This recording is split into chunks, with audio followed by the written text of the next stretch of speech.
नमस्कार, मैं Yadvin Sharma it's my teacher YouTube channel पे आपका स्वागत करता हूं और आज मैं आपको बताऊंगा कि IUPAC नामकरण पर आधारित प्रश्नों को कैसे सॉल्व किया जाता है। तो उससे पहले हम थोड़ा सा फॉर्मूला एक बार दोबारा डिस्कस करेंगे जो पिछली वीडियो में हम बता चुके हैं। तो आज उस वीडियो के बारे में थोड़ा सा डिस्कस करते हैं। जैसे IUPAC में सबसे पहले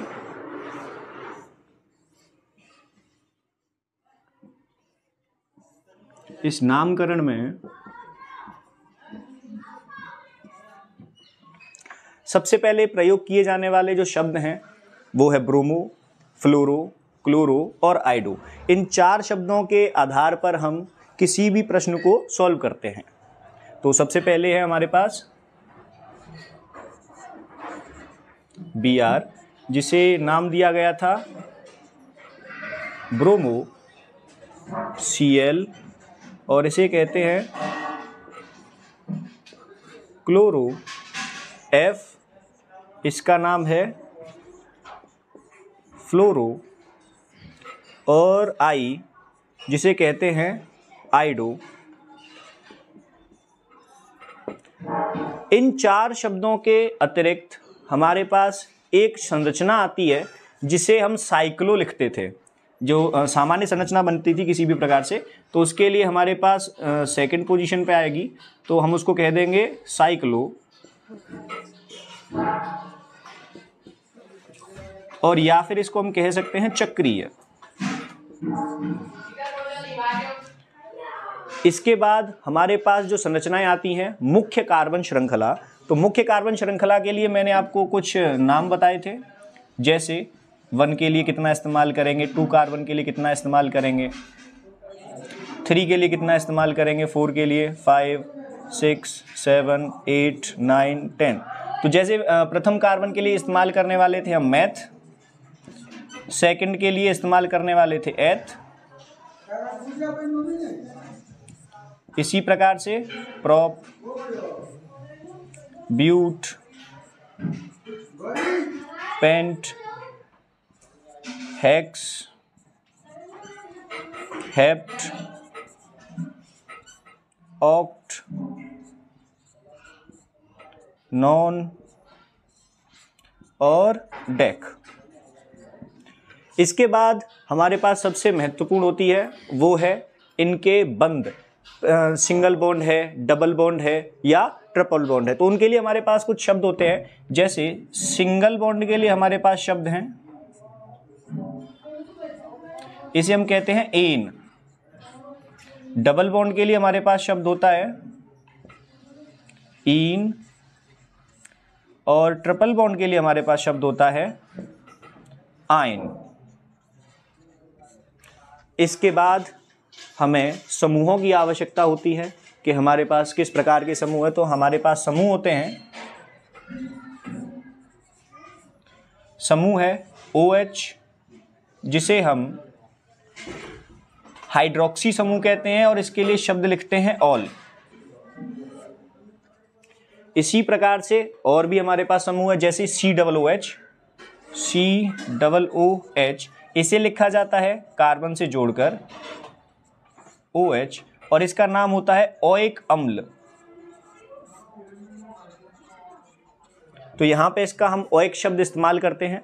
अब ये हमारे पास है फॉर्मूला, ये हमारे पास IUPAC नामकरण का क्या है, फॉर्मूला। अब इसी फॉर्मूले पर आधारित हम सारे प्रश्नों को सॉल्व कर सकते हैं। ये हमारे पास IUPAC का पूरा फॉर्मूला हो चुका है। अब इसी फॉर्मूले से हम प्रश्नों को सॉल्व करेंगे। जैसे हमारे पास एक प्रश्न है CH3, ये हमारे पास एक प्रश्न है। इस प्रश्न में हमें ये देखना है कि सबसे पहले हम प्रयोग किसका करने वाले हैं। तो सबसे पहले हमें यहाँ दे रखा है कि हम इन शब्दों को देखेंगे, क्या इसमें ब्रोमो है, क्लोरो है, फ्लोरो है, आइडो है। अब इनमें ये तो कुछ दिखाई नहीं दे रहा है, तो जब इनमें ऐसी संरचनाएं नहीं है तो हमें इनकी आवश्यकता नहीं है। उसके बाद साइक्लो देखेंगे, तो क्या इसमें कोई ऐसी संरचना है जो इस प्रकार से बन रही हो, CH2 single bond CH2 single bond CH2 single bond. ऐसी कोई अगर संरचना है जो एक चक्कर लगा कर आ रही हो तो हम शब्द इस्तेमाल करेंगे चक्रीय, लेकिन यहां पर तो कोई ऐसी संरचना है ही नहीं। तो अब इसमें हम इस्तेमाल करने वाले हैं मुख्य कार्बन श्रृंखला को। तो अब हम इसमें नंबरिंग करेंगे। सबसे पहले क्या करेंगे, नंबरिंग करेंगे कि कौन से नंबर पे कौन सा कार्बन है। तो इसकी संरचना को जब खोलेंगे तो CH सिंगल बॉन्ड, CH और H। अब इस संरचना में हमें सबसे पहले देखना है कि कार्बन हैं कितने। तो नंबरिंग करेंगे 1 और 2। हमारे पास यह कार्बन के 2 नंबर हैं, पहला और दूसरा। तो हम यहां पे देखेंगे दूसरे कार्बन के लिए हमने एक शब्द इस्तेमाल किया है एथ। क्या इस्तेमाल किया है, एथ। तो यहां पे हम लिखेंगे एथ प्लस। अब हम इसमें देखने वाले हैं कि कौन सा बॉन्ड लगा हुआ है, सिंगल बॉन्ड है, डबल बॉन्ड है या ट्रिपल बॉन्ड है। तो इसमें हम देख रहे हैं कि जो जितने भी कार्बन है वो एक एक हाइड्रोजन से जुड़े हुए हैं। इसका मतलब है कि इसमें सिंगल बॉन्ड काम कर रहा है और सिंगल बॉन्ड के लिए हमारे पास शब्द है एन। इसके बाद अब हमें इसमें देखना है क्या इसमें कोई हमारा क्रियात्मक समूह है। तो इसमें हमारे में कोई भी क्रियात्मक समूह नहीं है। तो केवल इतने को जोड़कर हम लिख सकते हैं कि इसका नाम बनेगा एथेन और यही इसका IUPAC का नामकरण होगा। अब ये इस फॉर्मूले से हमें समझ में आया कि हम किसी भी प्रकार के IUPAC का नामकरण कर सकते हैं। देखिए, तो ये हमारे पास एक क्वेश्चन हमने सॉल्व करके देखा। अब हम इसी पर आधारित और भी प्रश्नों को सॉल्व करते हैं। जैसे हमारे पास एक प्रश्न है CH3 CH2 CH2Br। इसका नामकरण करेंगे तो सबसे पहले हमारे पास क्या आएगा, तो हमें यहाँ पे देखना है कि क्या यहाँ पे हमारे पास क्लोरो, फ्लोरो, ब्रोमो या आइडो हैं या नहीं है। तो हम यहाँ पे देखेंगे कि हमारे पास यहाँ पे एक शब्द आया है और वो है ब्रोमो, Br। तो सबसे पहले हम जो नामकरण करेंगे वो ब्रोमो के आधार पर करेंगे। सबसे पहले किसके आधार पर, ब्रोमो के आधार पर। तो इसकी हम संरचनात्मक चित्र बनाते हैं। हाइड्रोजन यहाँ पे व्यवस्थित करेंगे, दूसरा कार्बन हाइड्रोजन से व्यवस्थित है, तीसरा व्यवस्थित है और यहाँ पे आएगा आपका Br। तो अब इस पे हम देखने वाले हैं कि अब इस पे ब्रोमो का नामकरण कैसे करेंगे। तो कम से कम नंबर देने पड़ेंगे हमें किसे, ब्रोमो को, कम से कम। तो यहाँ पर हम अगर इधर से शुरुआत करते हैं 1 2 3, तो इधर से तो अगर नंबरिंग करेंगे तो 3 आ रहा है। लेकिन अगर इसी को हम उल्टा कर दें, इस जगह से शुरुआत करें 1 2 3, तो यहाँ पे हमें पहले ही नंबर पे क्या मिल जाएगा, ब्रोमो मिल जाएगा। तो इस हिसाब से हम नामकरण पीछे से करेंगे ना कि आगे से। तो इस प्रकार से इसका नामकरण होगा। तो पहले नंबर पे आपको क्या मिलेगा, ब्रोमो। तो यहां पे इस्तेमाल होगा 1 ब्रोमो प्लस। अब हमें यह देखना पड़ेगा क्या ये संरचना है वो चक्रीय है या नहीं है। तो यहाँ पे कोई भी चक्रीय संरचना नहीं है, तो इस हिसाब से हम उसका शब्द का प्रयोग नहीं करेंगे। परंतु उसके बाद आएगा मुख्य कार्बन श्रृंखला। तो मुख्य कार्बन श्रृंखला में हमें देखना है कि कार्बन कितने हैं। तो 1 2 3 हमारे पास यह कार्बन की श्रृंखला है वो 3 है। तो हम 3 क्रमांक के लिए प्रयोग करेंगे प्रोप। और उसके बाद हम यहाँ पे देखेंगे क्या ये सिंगल बॉन्ड से जुड़ा हुआ है, डबल बॉन्ड से जुड़ा हुआ है या ट्रिपल बॉन्ड से जुड़ा हुआ है। तो यहाँ पे कार्बन हमारे पास 3 हैं और इन तीनों पर सभी पर सिंगल बॉन्ड लगा हुआ है, तो शब्द इस्तेमाल होगा एन। अब इस एन शब्द का इस्तेमाल करने के पश्चात हम देखेंगे क्या इसमें कोई क्रियात्मक समूह है। तो इसमें कोई भी क्रियात्मक समूह नहीं है। तो इसी हिसाब से हम इसका नाम ऐड कर देंगे, संधि को जोड़ देंगे। तो ये बन जाएगा 1 ब्रोमो प्रोपेन। और इसे एक और नाम लिखा जाता है, इसको हम सिंपल ब्रोमो प्रोपेन भी लिख सकते हैं।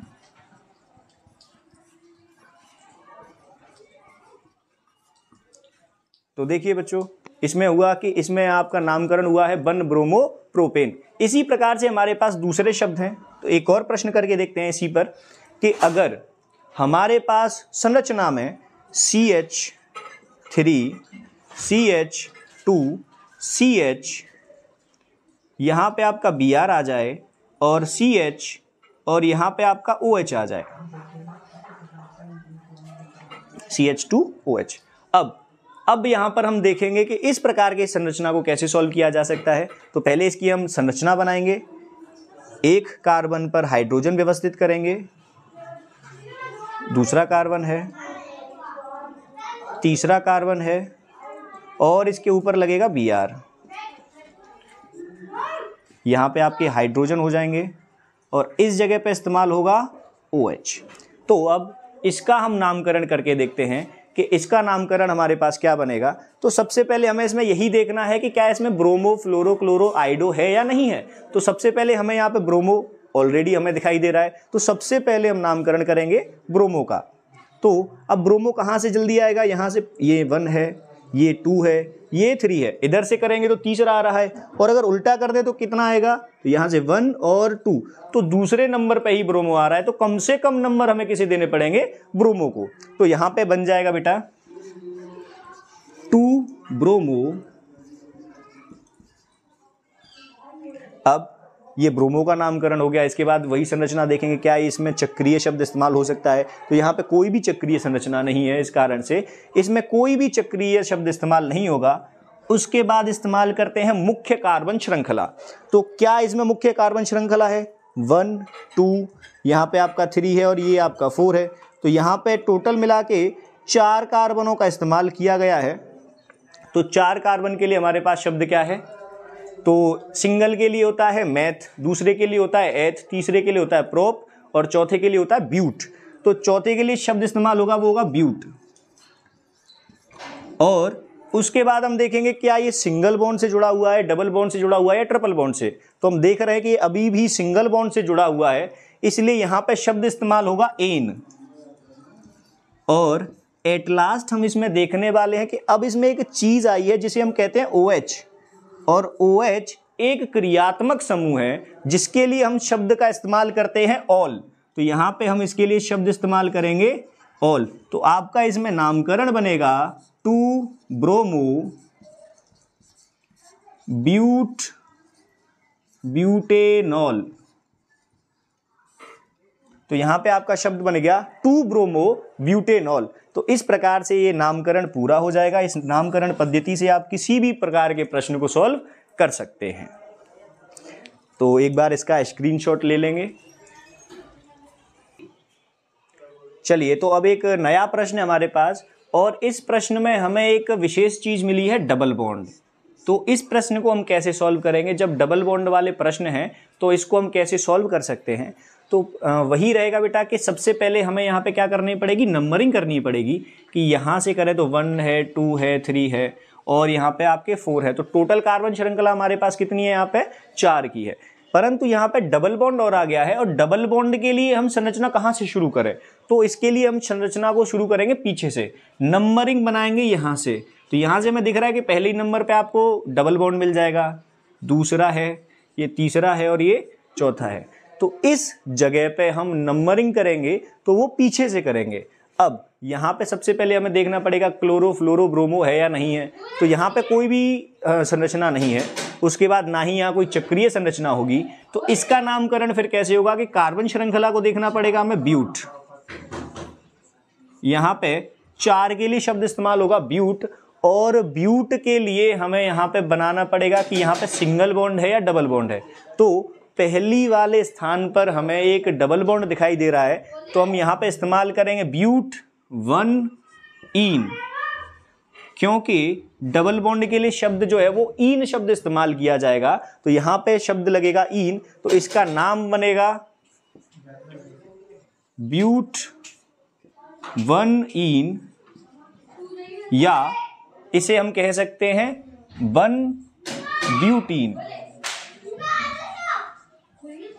इन दोनों तरीके से नामकरण किया जा सकता है, बस इसमें क्रमांक को आगे ले आएंगे तो इसको हम बना देंगे 1 ब्यूटेन। हो गया। तो ये हमारे पास क्वेश्चन का सॉल्यूशन हो चुका है। अब ऐसे ही एक अगला प्रश्न है हमारे पास, और प्रश्न है कि CH3 CH2 C triple bond C और यहाँ पे आपका इस्तेमाल हो जाएगा CH3। ये हमारे पास है ट्रिपल बॉन्ड का प्रश्न है, और ट्रिपल बॉन्ड के प्रश्न को कैसे सॉल्व करेंगे तो हमें यहाँ पर देखना पड़ेगा कि ट्रिपल बॉन्ड है किस स्थान पर। तो ट्रिपल बॉन्ड हमें मिल जाएगा, यहाँ से अगर नंबरिंग करें 1 2 3 और इधर से अगर नंबरिंग करते हैं तो 1 और 2, तो पीछे से हमें सॉल्व करने पर जल्दी ये प्रश्न प्राप्त हो रहा है, जल्दी से हमें ट्रिपल बॉन्ड मिल जाएगा। तो नंबरिंग हम जो करेंगे वो पीछे से करेंगे। अब टोटल कार्बन श्रृंखला हमारे पास कितनी है, 3 4 और 5। अब इसका हम नामकरण करते हैं कि इसका नामकरण कैसे बनेगा। तो चलिए देखते हैं कि सबसे पहले इसमें क्लोरो ब्रोमो फ्लोरो देखेंगे तो जो हमारे पास नहीं है, चक्रीय संरचना भी नहीं है। उसके बाद आएगा मुख्य कार्बन नंबर, और मुख्य कार्बन श्रृंखला में 5 है तो 5 के लिए शब्द इस्तेमाल किया जाता है पेंट प्लस। अब उसके बाद वही देखना है सिंगल बॉन्ड है, डबल बॉन्ड है, ट्रिपल बॉन्ड है। तो हमारे पास यहाँ पे ट्रिपल बॉन्ड की संरचना दे रखी है, तो जब ट्रिपल बॉन्ड की संरचना होती है हम सिंगल बॉन्ड का नामकरण नहीं करते हैं। तो हमारे पास ट्रिपल बॉन्ड जैसे ही आया तो कौन से नंबर पे आया है, ये दूसरे नंबर पे आया है, तो 2 आयन शब्द इस्तेमाल करेंगे। और अब इसमें देखेंगे क्या कोई क्रियात्मक समूह है, तो इसमें कोई भी क्रियात्मक समूह नहीं है, तो इस कारण से इसका नामकरण केवल इतना ही बनेगा। और इसका टोटल अगर इसको हम संधि करते हैं तो नाम बन जाएगा हमारा पेंट 2 आयन, या फिर इसका हम नामकरण कर सकते हैं 2 पेंटाइन। तो इस प्रकार से इसका नामकरण हो जाता है। तो अब हम समझ गए कि इस प्रकार के प्रश्नों को, IUPAC के प्रश्नों को हम इस प्रकार से इस फॉर्मूले के द्वारा हम सॉल्व कर सकते हैं। इसलिए हमें सबसे पहले इस फॉर्मूले को बहुत ही बेसिक तरीके से एक बार याद कर लेना है। बस एक बार आपको याद करने की आवश्यकता है, और कैसा भी IUPAC का प्रश्न होगा वो इससे सॉल्व हो जाएगा। जैसे कि हमारे पास 4 प्रश्न हो चुके हैं IUPAC के। इसमें हमने सीखा कि किसी में अगर ब्रोमो आ रहा है तो किस प्रकार से सॉल्व करेंगे, अगर किसी में डबल बॉन्ड आ रहा है तो कैसे इस्तेमाल करेंगे, ट्रिपल बॉन्ड आ रहा है तो कैसे इस्तेमाल करेंगे, क्या होगा जब एक ही प्रश्न में ब्रोमो आ जाए, डबल बॉन्ड आ जाए और क्रियात्मक समूह आ जाए, तो इसके लिए हम कैसे प्रश्नों को सॉल्व करेंगे। चलिए आइए जानते हैं। तो हमारे पास ये सामान्य प्रश्न है। इस प्रश्न की सबसे पहले हम संरचना बनाएंगे, और संरचना आपकी इस प्रकार से बनाई जाएगी कि यहाँ पे हमको कार्बन लेना पड़ेगा, यहाँ पे आपका Br उपलब्ध है, यहाँ पे हाइड्रोजन है, क्योंकि H2 है इसीलिए हम यहाँ पे H2 लेंगे, और एक कार्बन सिंगल बॉन्ड से जुड़ा हुआ होता है। यहाँ पे आपकी 2 हाइड्रोजन उपलब्ध हैं, एक कार्बन है, एक हाइड्रोजन है, और डबल बॉन्ड लगा हुआ है इस स्थान पर, और इसी स्थान पे आपको एक हाइड्रोजन और देखने को मिलेगी, और आपका CH2, और यहाँ पे आपको मिलेगा OH। ये आपकी संरचना है। अब इस संरचना से कैसे नामकरण किया जाएगा, तो सबसे पहले हमें अगर किसी को देखना है तो वो प्रश्न होता है कि यहाँ पे ब्रोमो आ रहा है, क्लोरो आ रहा है, फ्लोरो आ रहा है कि नहीं आ रहा है। तो यहाँ पर ब्रोमो शब्द क्लियर दिखाई दे रहा है, और अगर ब्रोमो शब्द हमें दिखाई दे रहा है तो सबसे पहले हम नामकरण में नंबरिंग जो शुरू करेंगे वो ब्रोमो के लिए करेंगे। तो ब्रोमो के लिए सबसे कम नंबर इस स्थान पर आएगा, क्योंकि ये पहले पर उपलब्ध है। तो यहाँ पे 2, यहाँ पे 3, और यहाँ पे 4, और यहाँ पे 5। तो हमारे पास टोटल मिला के 5 कार्बन नंबर हैं यहाँ पे, और उसी के हिसाब से हमें यहाँ पे बनाएंगे। तो सबसे पहले हमें क्या बनाना पड़ेगा, ब्रोमो। तो ब्रोमो के लिए सबसे पहला शब्द होता है बन ब्रोमो प्लस। अब ब्रोमो देखने के बाद चक्रीय संरचना है कि नहीं है, तो यहाँ पे सभी सिंगल बॉन्ड और डबल बॉन्ड से जुड़ा हुआ है, कोई भी चक्रीय संरचना नहीं है। तो यहाँ पर हम सिंगल बॉन्ड से इस्तेमाल कर रहे हैं। तो चक्रीय संरचना के बाद हमारे पास क्या आता था, मुख्य कार्बन श्रृंखला। तो मुख्य कार्बन श्रृंखला में हमें यहाँ पे देखना है कि कार्बन कितने हैं। तो 1 2 3 4 और 5, हमारे पास टोटल मिला के 5 कार्बन श्रृंखलाएं, जिनके लिए शब्द होता है पेंट। अब उसके बाद हम देखेंगे सिंगल बॉन्ड है, डबल बॉन्ड है, ट्रिपल बॉन्ड है। तो बेटा यहाँ पे हमें डबल बॉन्ड भी दे रखा है, तो डबल बॉन्ड का नंबरिंग पीछे से नहीं कर सकते, क्योंकि अगर हमने एक बार नंबरिंग अगर कहीं कर दी है तो वो वहीं से चलेगी, उसको दोबारा रिप्लेस नहीं कर सकते, चेंज नहीं कर सकते। तो हमें यहाँ पे तीसरे नंबर पर डबल बॉन्ड दिखाई दे रहा है, तो यहाँ पे इस्तेमाल करेंगे 3 प्लस, और इसके बाद हम यहाँ पे देखेंगे कि जैसे ही डबल बॉन्ड खत्म हुआ उसके बाद हमारा एक क्रियात्मक समूह आ गया, और इस क्रियात्मक समूह का नाम है ऑल। तो इसको हम इस्तेमाल करेंगे ऑल। तो OH के लिए हमारे पास जो शब्द होता है वो ऑल होता है। अब हमें केवल इसको जोड़ना है, और जोड़ने के बाद ही इसका नामकरण बन जाएगा। तो इसका नामकरण बनेगा बन ब्रोमो पेंट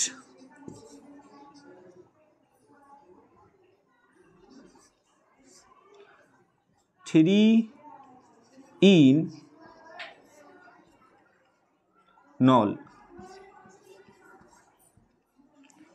इसमें आपका नामकरण हो गया कि बन ब्रोमो पेंट 3 इन, और इसी में नॉल जो शब्द है वो जुड़ जाएगा, और इसको एक और नामकरण के द्वारा हम सॉल्व कर सकते हैं। जैसे इसको हम लिख सकते हैं ब्रोमो 3 पेंट इन नॉल। तो ये इस प्रकार से भी लिखा जा सकता है। अब इसका शुद्ध रूप क्या है, क्योंकि यहाँ पे इन शब्द और ऑल शब्द दोनों एक तरह से आ रहा है, तो कई बार ऐसे प्रश्नों को यहाँ पे गलत भी सिद्ध किया गया है। तो हम इसका नामकरण किस प्रकार से करेंगे कि हमारे पास ब्रोमो है, और एक का अगर हमारे पास नाम है तो एक का नाम हम छोड़ भी सकते हैं, नंबर 1 को हम क्रमांक नहीं भी मानते हैं, तो इसको हम सिंपल कर सकते हैं। तो सबसे पहले ब्रोमो इस्तेमाल कर लिया। अब हमारे पास पेंट की संरचना है, तो पेंट की संरचना से पहले हमने इन शब्द का इस्तेमाल कर लिया, तो 3 पेंटीनॉल। तो ये नामकरण जो है वो आपका पूरा बनकर तैयार हो जाएगा, और इसका नामकरण बनेगा ब्रोमो 3 पेंटीनॉल। तो इस प्रकार का भी अगर कोई प्रश्न आता है तो वो इससे बड़ी आसानी से सॉल्व किया जा सकता है। तो इसलिए इस फॉर्मूले को बहुत ही बेसिक तरीके से हम सीख चुके हैं। अब इस पर आधारित अगर कोई भी प्रश्न होगा तो आसानी से नामकरण किया जा सकता है।